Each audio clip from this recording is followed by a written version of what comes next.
कल से ही हमारे बीच में एक से एक उच्च कोट के सत्संग हमारे भाइयों ने सुनाए और कोई बात ही छोड़ी नहीं।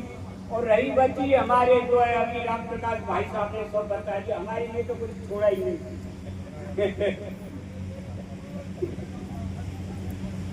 तो बैठ जाऊं? बैठ। अब आगे सब की मत कर।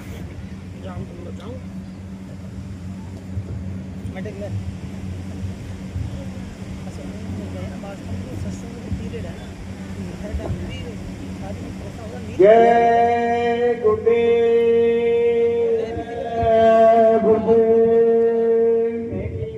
छोटी सी गुरु वंदना गुरु महाराज के लिए। गुरु ब्रह्मा गुरु विष्णु गुरुर्देव महेश्वरा गुरु साक्षात् परब्रह्म तस्मै श्री गुरुवे नमः। तुमेव माता च पिता तुमेव बन्धु च सखा तुमेव विद्या द्रविणं तुमेव सर्वं मम देव देवा। तीन लोक नो खंड में गुरु से बड़ा न कोई, करता करे न कर सके गुरु करे सो होय। प्रेम से बोलो जय गुरुदेव। बाबा जय गुरुदेव का कहना है शाकाहारी हो जाओगे, बीमारी से बच जाओगे। कलयुग में कलयुग जाएगा, कलयुग में सतयुग आएगा। कलयुग में कलयुग जाएगा, कलयुग में सतयुग आएगा। जय गुरुदेव गुरुदेव। सभी प्रेमी भाई बहनों,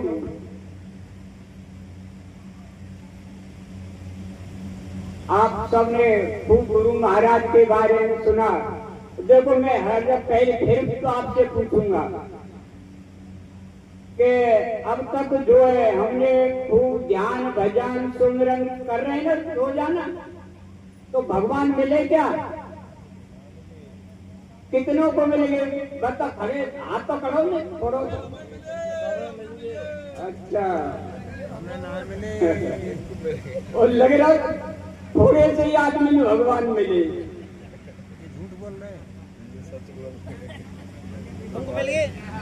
गुरु महाराज ने कहा भैया ना मिले तो मिलवो मुश्किल है, ध्यान दे लो तुम।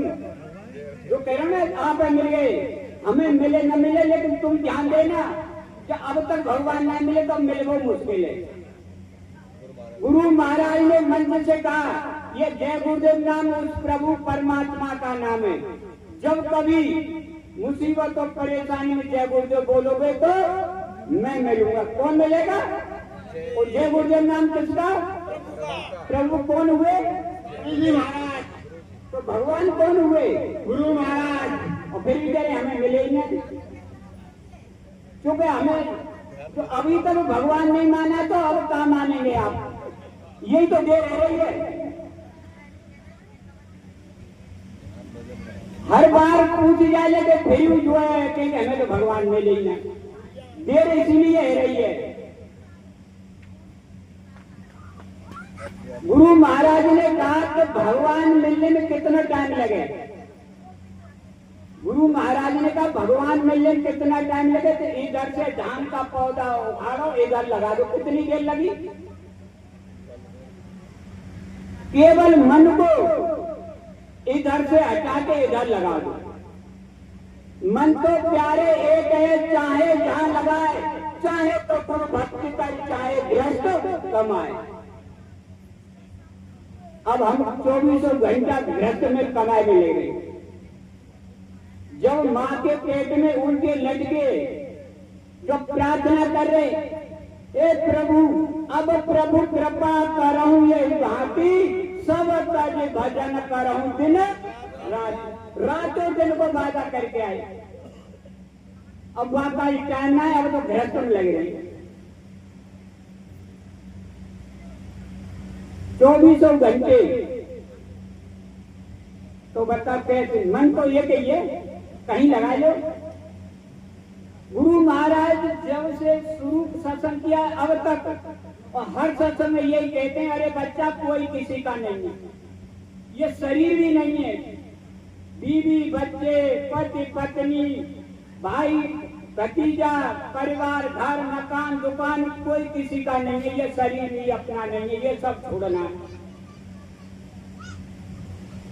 इसमें फंसो मत। लेकिन हम उसी में, और खूब रात और दिन हम जो अभी हमारे चंद भाई साहब ने कहा सत्संग सुना रहे हैं सब कर लेते हैं, भाई में फंस रहे थे, औरों को सुना रहे हैं फिर फंस रहे हैं भाई में। गुरु महाराज ने एक कहानी कही कि एक महात्मा ने चिड़ियों को पाला और पढ़ाया कि एक पहेली आएगा, जाल बिछाएगा, दाना डालेगा, फंसना मत फंसना मत फंसना मत, और वो पूरा रचा दिया उनको। कब पहेली आएगा, दाना डालेगा, जाल बिछाएगा, फंसना मत फंसना मत फंसना मत, खूब चिल्ला रहे, और वो चिड़िया रट गई पूरी। और जब पहेलिया आया, दाना डाला, जाल बिछाया और फंस गए, और फिर भी चिल्ला रही है कि पहेलिया आएगा, जाल बिछाएगा, दाना डालेगा, फंसना मत फंसना मत फंसना मत। हम खूब दूसरों को उपदेश दे रहे हैं, लेकिन हम भी भाई में फंस रहे हैं। जब गुरु महाराज ने कहा, अरे बच्चा एक साथ दो काम नहीं होते, एक म्यान में दो तलवार नहीं रहती, अकेले आए अकेले जाओगे, इसीलिए देर हो रही है। जो कुछ हमारी देर हो गई इसीलिए हो रही है कि हम गुरु महाराज को पहचान ही नहीं पाए।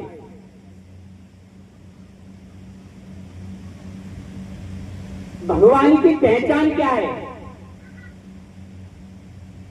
हमारी धार्मिक किताबों में लिखा है,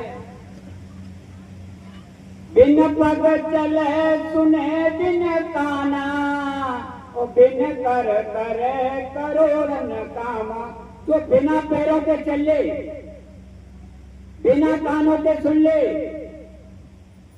बिना आंखों के देख ले, बिना हाथों के तमाम काम कर दे, उसको भगवान कहते हैं। तो ये गुण हमारे गुरु महाराज के अंदर थे कि नहीं थे? रात में दिन में जब कोई पुकारा है, जब मिले कि नहीं मिले, मदद की कि नहीं की? जब द्रौपदी का चीर हरण हो रहा था, उसने उस स्वयंवर में पांचों पतियों पांडवों की तरफ नजर गिरी, गुरु द्रोणाचार्य, कृपाचार्य, भीष्म पितामह सबकी तरफ गुहार लगाई, लेकिन सबने नजर कर ली। जब लास्ट में जब देखा कि कोई नहीं है, तब हरो द्वारका नाथ ला जाओ मेरी। जब द्वारका नाथ को याद किया, तुरंत आए और जो आपकी मदद की नहीं की। प्रहलाद को हरणाकुश जब खंबे से बांधने जा रहा था गरम से, तो उसी समय उसकी मदद हुई तो नहीं हुई। तो अब जितने भी हमारे प्रेमी हैं, ऐसा कोई नहीं है जो गुरु महाराज की परीक्षा नहीं लेगी। गुरु महाराज ने कहा कि बच्चा, ये जय गुरुदेव नाम उस प्रभु परमात्मा का नाम है, तुम अच्छी तरह से खूब परीक्षा कर लो, एक बार दो बार तीन बार। जब तुम्हें विश्वास हो जाए तो जो मैं कहूं उस काम में लग जाओ, भजन ध्यान में। बार बार मत इसको परीक्षा लेना। लेकिन हम जब से लेके अब तो रोज भैंस को पट्टा बीमार है, वो गौ में जय गुरुदेव है रही है। बकरिया बीमार है गई, गौ में जय गुरुदेव है रही। अरे जो तुमने अब तक कमाया वो सब तुम्हारा बराबर है। वो थोड़ी परेशानी है, गौ में जय गुरुदेव जा रहे। गुरु महाराज का एक दो बार परीक्षा ले लो भाई, लेकिन समय भूल गए। अब जो हम कमाई कर रहे हैं वो संदेश हम बराबर करते जा रहे हैं। कौ हरी बीमारी है गई, कौ में सब जय गुरुदेव जय गुरुदेव। अरे जय गुरुदेव नाम में ताकत है, लेकिन जो तुम कमाई कर रहे हैं वो तो सब बेकार जा रही है। और जो जाता है हम बोल रहे हैं वो सब काम आएगा, वो सब छोड़ो।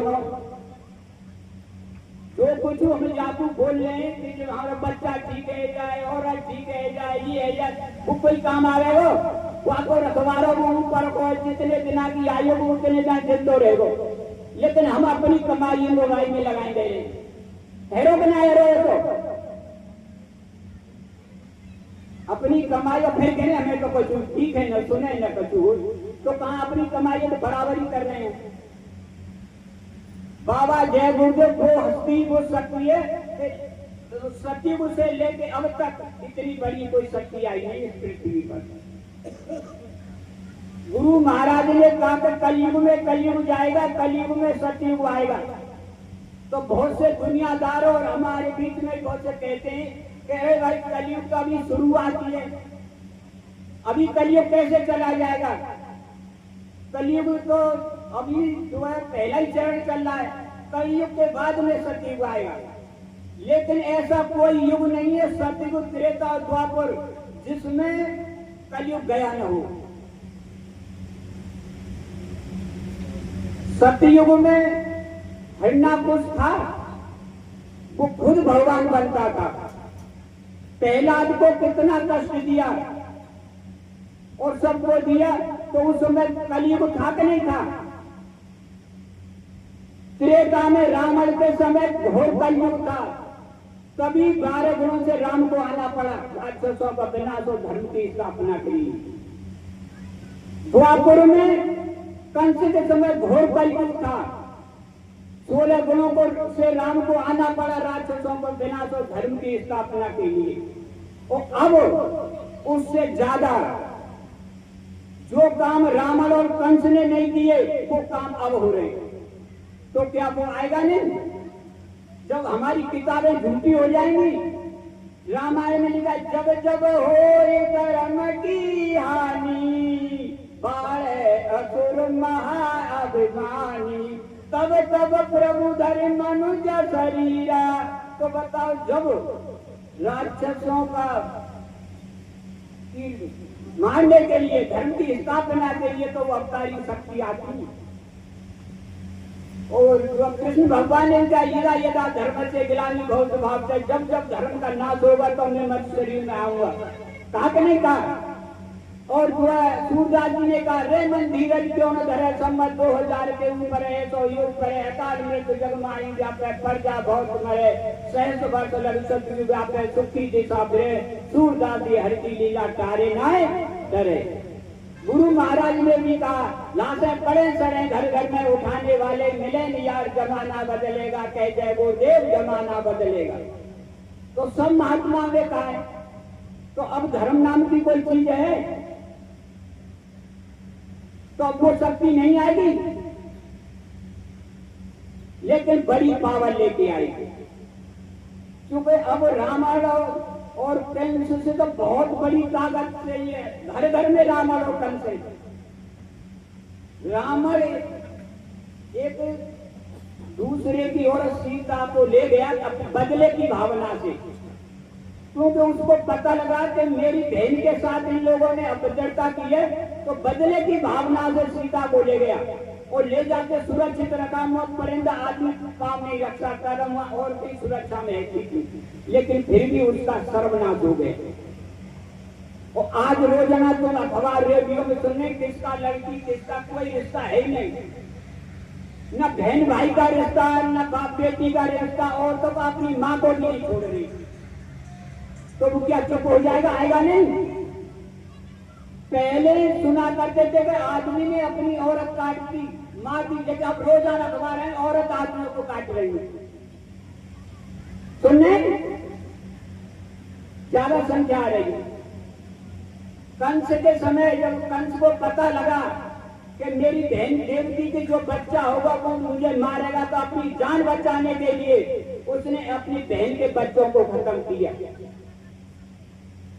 जब दिख रहा है कि सामने से सांप आ रहा है वो मुझे खाएगा और मैं मरूंगा, तो अपनी जान बचाने के लिए उसे मार सकता है, लेकिन होशियारी उसी में वो सांप भी बच जाए और हम भी बच जाए। उस समय न कंस के समय कोई राजगुरु था और न रावण के समय कोई राजगुरु था, तो उन्हें बता देता तो वो बच जाते। लेकिन आज के जो राक्षस हैं वो तो कह रहे हैं कि ऐसा बेवकूफ तो कंस ही था जो पैदा हो जाने दिया। कंस ने ब्रह्मा की सृष्टि के खिलाफ काम नहीं किया, बच्चा होने के बाद खत्म किए। नहीं, गर्भपात तो वो भी करा सकता था। अब ये कह रहे हैं वो तो बेवकूफ था, उसने पैदा हो जाने दिया, लेकिन हम तो पैदा ही नहीं होने देंगे। हम तो पेट में 2-2, 4-4, 6-6 महीने के पेट में निकाल के बाहर फेंक देंगे। आज हजारों लाखों लड़का लड़कियों को पेट में गर्भपात निकाल के गंगा जमुना में फेंका जा रहा है। तो बताओ वो रावण और कंस ज्यादा थे कि ये रावण कंस आज घर घर में, तो वो आएगा नहीं। इस समय बहुत बड़ी शक्ति लेके वो आएगा और राक्षसों का विनाश और धर्म की स्थापना करेगा। अब उन रावण और कंस से काम होने वाला नहीं है। हमारी भागवत में और सब जगह लिखा है वो कलयुग में पैदा होगा, वो निष्कलंक होगा, उसको कोई कलंक नहीं लगा सकता है, कलिक अवतार होगा। वो जो भी काम करेगा कुदरत से कराएगा, कुदरत उसके अंडर में काम करेगी। रामकृष्ण ने जो कुछ किया अपने हाथ से मार काट की। अब तक जितनी अवतारिक शक्तियां आई सबने अपने हाथ से मार काट की। और वो जब जाते समय उनसे कहा लोगों ने, उनके पास रहने वालों ने, राम और कृष्ण से, कि महाराज आप जा रहे हैं तो हमको भी ले चलो। तो हाथ खड़ा कर दिया कि भाई ये सब बात सही है, हमारा काम केवल राक्षसों का विनाश और धर्म की स्थापना करना।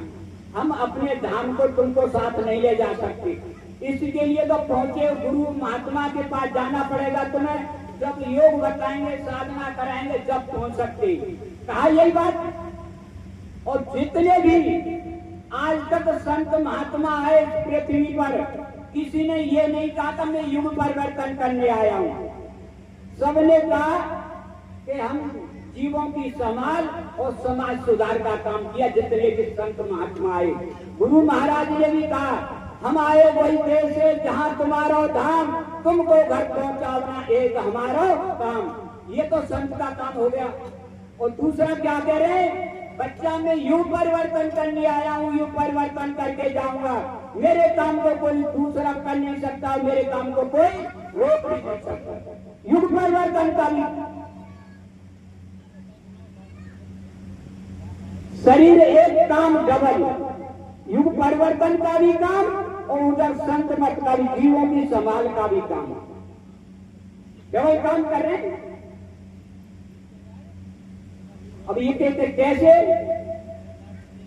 तो गुरु महाराज ने 90 के दशक की बात है, 3 दिन का प्रोग्राम था हस्तिनापुर, जहां पांडवों की राजधानी बताते मेरठ जिले में।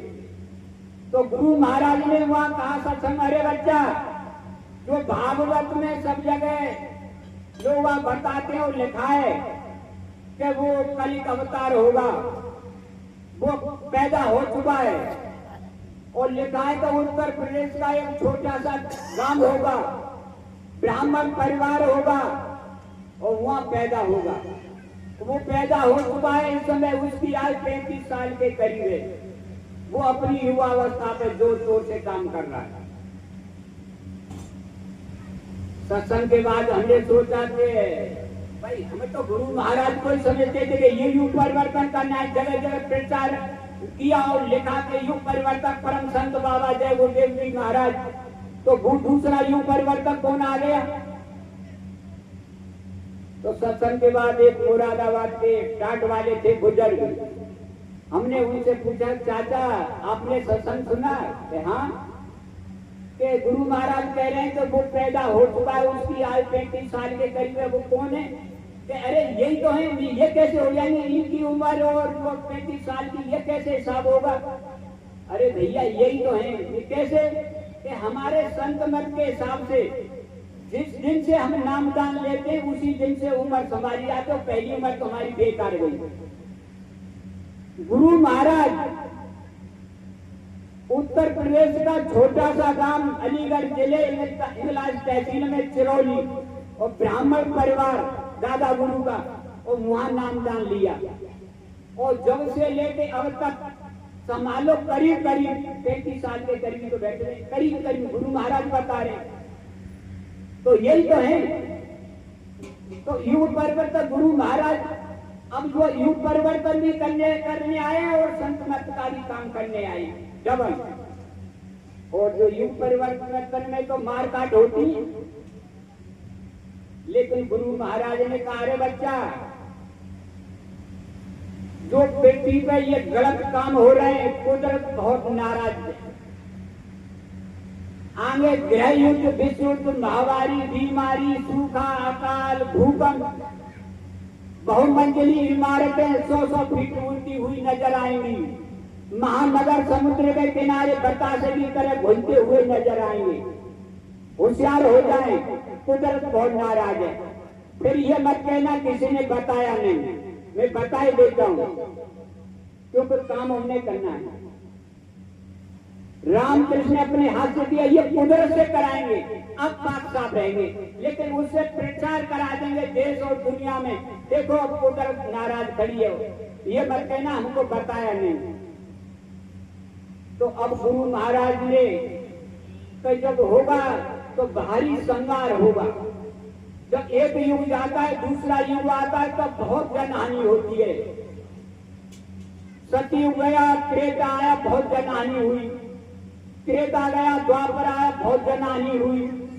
और द्वापर गया, कलयुग आया, बहुत जनहानि। अब भी जब कलयुग आएगा और सतयुग आएगा, बहुत जनहानि होगी। गुरु महाराज का यहाँ से पड़े सड़े घर घर में उठाने वाले मिले नहीं यार, जमाना बदलेगा, कह जय गुरुदेव, जमाना बदलेगा। और गुरु महाराज ने कहा, अरे बच्चा, जब तक संत महात्मा बोलते और डोलते रहेंगे, काल भगवान कुछ नहीं कर सकता। क्या कहा? जब तक संत महात्मा बोलते और डोलते रहेंगे, काल भगवान कुछ नहीं कर सकता। जब वो बोलना और डोलना बंद कर देंगे, साइड से हो जाएंगे, जब काल अपना काम करेगा। तो गुरु महाराज ने कहा, तो अब तो इसके लिए मुझे कुछ न कुछ करना पड़ेगा, साइड से होना पड़ेगा। उसके लिए कोई न कोई तो बहाना चाहिए भाई, काम करेंगे बहाना तो चाहिए कुछ। तो गुरु महाराज ने तमाम किस्सा कहानियां भी कही कि जो मैं कहूंगा ये उसका उल्टा करेंगे और करवाएंगे, क्योंकि वो तो उसी हिसाब से करेंगे, क्योंकि काम उनको करना है। तो गुरु महाराज ने किस्सा कहानी भी बहुत बताए कि एक राजा के राज में घोड़ा बेचने वाला है। तो राजा से कहा, राजन बहुत अच्छे अच्छे घोड़ा है, आप देख लो। राजा साहब, राजा ने घोड़ा पसंद कर लिया, गुरु महाराज बता रहे हैं। और इसके बाद में उस समय राजा के यहाँ राजगुरु रहा करते थे, अपने गुरु महाराज को राजा ने बुलाए कि महाराज ये घोड़ा पसंद कर लिया, मैं खरीद लूं। तो वो महात्मा बोले कि राजन आपने इसको पसंद कर लिया तो जरूर खरीदोगे, मानोगे नहीं। चलो राजन खरीद भी लें तो कोई बात नहीं, लेकिन राजन इस पर कोई सवारी मत करना। लेकिन राजन तुम मानोगे नहीं, खरीदोगे भी और सवारी भी करोगे। चलो राजन असवारी भी कर लें तो कोई बात नहीं, लेकिन दक्षिण दिशा में मत जाना। लेकिन राजन तुम मानोगे नहीं, असवारी भी करोगे और दक्षिण दिशा में भी जाओगे। चलो दक्षिण दिशा में भी चले जा राजन, कोई बात नहीं, लेकिन रास्ते में कोई औरत मिल जाए तो उससे बात मत करना। लेकिन राजन तुम मानोगे नहीं, दक्षिण दिशा में भी जाओगे, उस औरत से बात भी करोगे। चलो राजन बात भी कर ले तो कोई बात नहीं, लेकिन राजन उसको घर मत लिवाना, घर लेके मत आ जाना उसको साथ में। लेकिन राजन तुम मानोगे नहीं, उस औरत से बात भी करोगे और घर भी लाओगे। चलो घर भी ले आए राजन तो कोई बात नहीं, लेकिन राजन उसे घटपट रानी मत बना लेना, नहीं राज का चौपट हो जाएगा। और वही हुआ। ऐसी गुरु महाराज ने कहानी कही। इसलिए गुरु महाराज ने कहा ऐसे कौन कौन से आदमी हैं जो मैं कहूँ उसका उल्टा करें और करवाएं, क्योंकि उन्हें तो एक बहाना चाहिए। गुरु महाराज कि मैं कहाँ जा रहा था, मैं तो तुमने भगाया। तो बुला के कहा कि देखो भाई, कभी भी वो लिखवाया, कभी भी किसी भी परिस्थिति में मेरे कोई इंजेक्शन मत लगवाना, मेरे कभी भी कोई परिस्थिति में मेरे शरीर में उस तरह मतलब चीर फाड़ मत करवाना, कभी भी किसी भी परिस्थिति में मेरे शरीर में किसी का कोई ब्लड मत चढ़वाने ना, अगर तुम ऐसा करोगे तो मैं चला जाऊंगा। बोले यह काम है हम जरूरी करेंगे और वही काम बेजानता हॉस्पिटल में ले जाके वो सब हुआ। लेकिन गुरु महाराज ने कहा अरे बच्चा, कोई दुनिया में गोला और बारूद नहीं जो मुझे मार दे, और जो मुझे धोखा देने की कोशिश करेंगे वो खुद धोखा खा जाएंगे। मैंने जो जो कहा वो सब करके जाऊंगा। चाहे सूरज पूरब में निकलना बंद कर दे, पश्चिम में निकलना शुरू कर दे, ऐसा हो सकता है, लेकिन मेरी कही हुई बात इधर से उधर नहीं हो सकती है। मैं युग परिवर्तन करने आया हूं, युग परिवर्तन करके जाऊंगा। जाने से पहले मैं मंच लगा के पूछूंगा, बोलो जो जो मैंने कहा वो पूरा हुआ कि नहीं हुआ, और तुम हाथों उठा के कहोगे हो गया, तब तो मैं जाने की सोचूंगा। 400 साल क्यों न रहना पड़े, कहा नहीं कहा। अब ये बताओ 100, 200, 250 क्यों नहीं कहा स्वामी जी ने, 400 साल क्यों कहा? 400 साल कोई जिंदा रहेगा ही ना। हमने आप में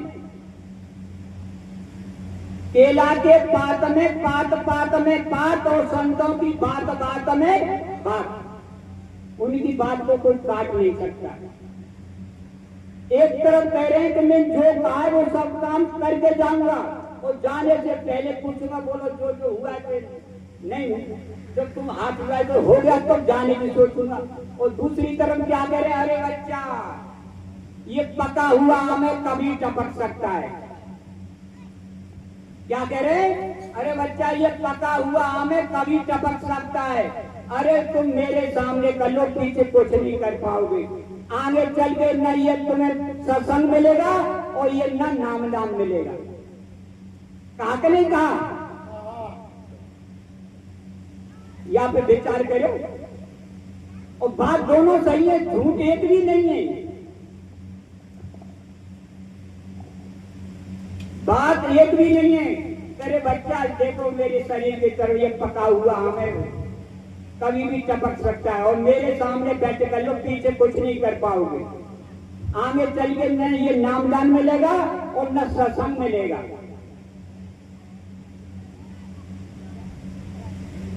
और आगे चल के मैं इतनी दूर चला जाऊंगा तुम्हें खोजने पर भी नहीं मिलूंगा।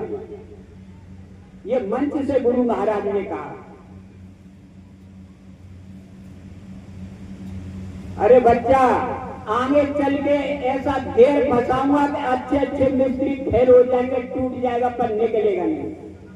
भैया ये घेर वाली बात कैसे आ गई?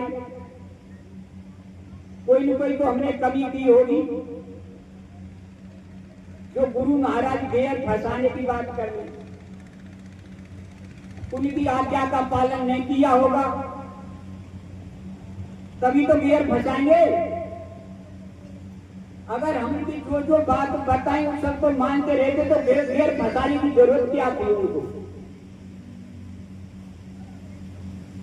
कि ऐसा घेर फंसाऊंगा अच्छे अच्छे मिस्त्री फैल जाएंगे, टूट जाएगा पर निकलेगा नहीं।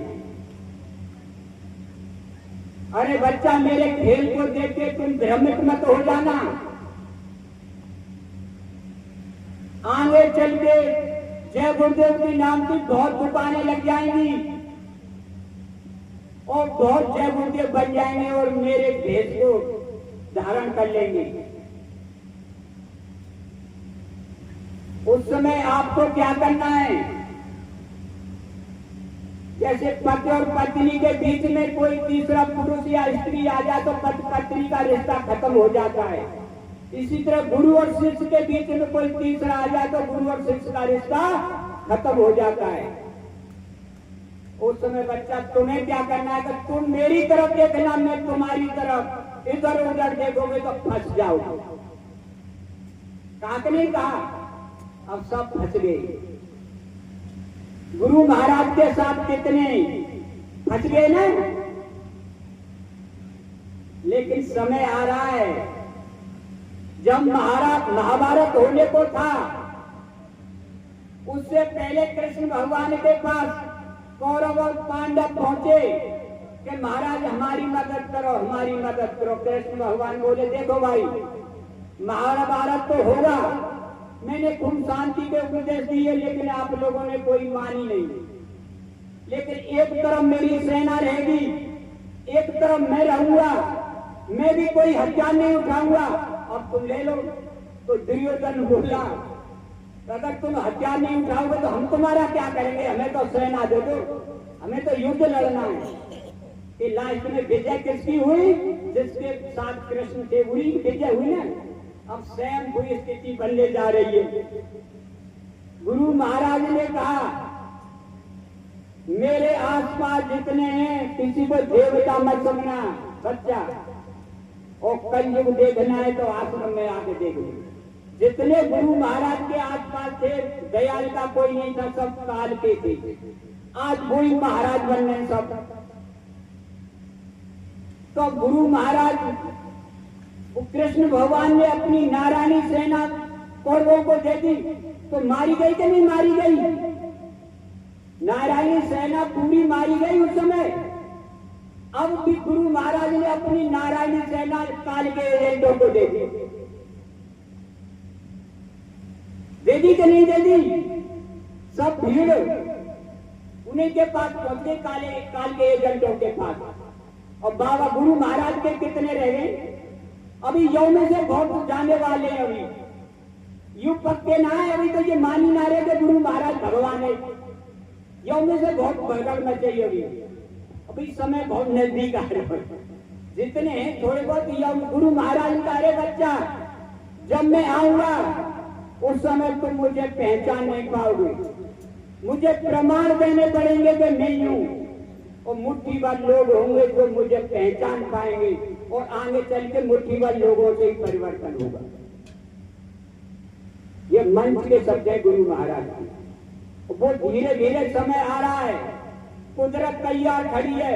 वो तो गुरु महाराज तीसरी तरह रोके हुए ज्यादा से ज्यादा बचा लिए जाएं, ज्यादा से ज्यादा बचा लिए जाएं। लेकिन अब समय धीरे धीरे कुदरत चारों तरफ से तैयार खड़ी है, और वो सब काम होने जा रहा है। अब नारायणी सेना में जाओगे या गुरु के साथ रहोगे, अभी तो आपको करना है। हो रहा है कि नहीं हो रहा है छटनी? गुरु महाराज ने कहा पहले छटनी होगी, अब छटनी हो रही है, फिर कटनी होगी, फिर चटनी होगी। ये सब समय आ रहा है। गुरु महाराज ने कहा अरे बच्चा अभी तो मैंने सत्संग सुनाया ही नहीं तुमको, सत्संग सुनाने लायक, अभी तो सत्संग सुनाने लायक बना रहा हूं तुम्हें। अभी सत्संग सुना दिया जाए तो तुम भाग के खड़े हो जाओगे। सुन लोगे आप? जब तो स्वामी जी ने कई बार कहा है, लेकिन हम सब ने इधर से सुना, इधर निकाल दिया।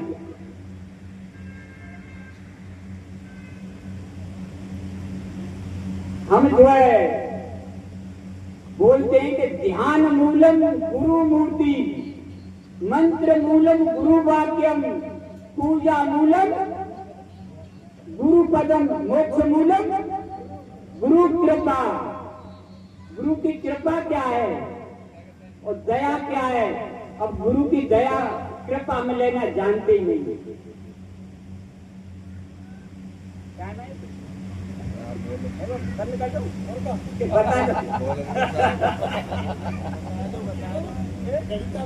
बता दो, बंद कर दो, फिर होगी। चलो अब क्या बता दो। दया कृपा कहाँ है? आज दया और आज्ञा का है। ऐसा हुआ सही चल रहा है।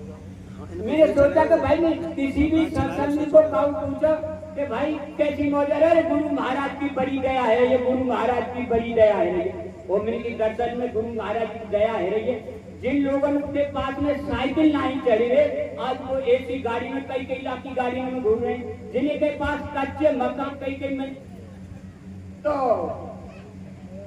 मैं कल गुरु महाराज से पूछूंगा। मैं दूसरे दिन गुरु गया आश्रम में, स्वामी जी आ रहे पेट्रोल पंप की तरफ से। मैं जो है कार्यालय के सामने खड़ा, गुरु महाराज ने गाड़ी रोकी, प्रणाम किया। बच्चे युग में बाहर ठीक है, सब लोग चिल्ला रहे हैं गुरु महाराज की बड़ी दया है, ये बड़ी मेरी हमारे ऊपर तो कोई दया भया है ना, तुम्हें एकदम बिगड़ गई, समझते नहीं, बोलते चले जा रहे हैं दया क्या होती है, तुमको पता है क्या दया होती है, तुम्हारे ऊपर गुरु महाराज की विशेष दया समझते नहीं और बोलते चले जा रहे हैं, और एकदम बिगड़ गई, हम चुप रहे। मंच पे पहुंचे हुआ जाके बोले देखो प्रेमियों, प्रेमी समझते नहीं है कि दया क्या होती है। जब गुरु किसी प्रेमी पे विशेष खुश होता है तो 3 चीज देता है, एक तो बीमारी और एक निर्धन बनावे और दूसरों समाज में अपमान। ये दया कृपा गुरु की। और कोई लेना चाह रहा है वो बीमारी, कोई गरीबी लेना चाहो, निर्धन बनना चाहो, कोई अपमान चाहो, और वैसे कह रहे हमें तो गुरु महाराज भेजो जल्दी। वो दीना नाथ है और दीन हम बनना ना चाह रहे, समाज में बेइज्जती है जागी। अरे वो गुरु महाराज, अरे बच्चा दवा तो तुम्हें खानी करे, इलाज ही नहीं गैरारी खानी करे। जिसको मैं एक बार पकड़ लेता हूं उसको छोड़ता नहीं, जैसे एक बार देख लेता हूं उसे कभी भूलता नहीं। जैसे माँ छोटे बच्चे को घुट्टी पिलाती है, कड़वी घुट्टी, तो बच्चा रोता है, वैसे माँ बच्चे को रोना पसंद नहीं करती है, लेकिन जब निर्दयी हो जाती है तो कड़वी घुट्टी पिलाती है, घुंटू में दबा लेगी, पैरों में दबा लेती है, कोहनी जमा लेगी और जबरदस्ती खूब रोवे, चाहे चाहे करे और जबरदस्ती चम्मच से कड़वी घुट्टी पिला दे। चूंकि वो घुट्टी जो है वास्ते स्वास्थ्य के लाभप्रद है, इसलिए डॉक्टर जो है घोड़े का ऑपरेशन करता तो रहम नहीं करता है, खूब रोता चिल्लाओ, लेकिन वो सफाई कर देता है काट पीट करके। इसी तरह गुरु भी रहम नहीं करता है। गुरु महाराज बोले अरे बच्चा शाम को तुम सोओगे तो कुछ ख्वाब देख के सोओगे और सुबह तुम जो और ही नजारा मिलेगा, जब अपना कोई दिखेगा ही नहीं, जिसके लिए रातों दिन तुम भाग दौड़ कर रहे हैं अपना कोई दिखेगा ही नहीं, जब केवल गुरु दिखेगा। उस समय केवल गुरु दिखेगा जब सत्संग होगा, जब सत्संग सुनाया जाएगा, तो वो समय धीरे धीरे बहुत नजदीक आ रहा, बहुत। तो मेरी गलती शक्ति को माफ करना भैया। जय गुरुदेव।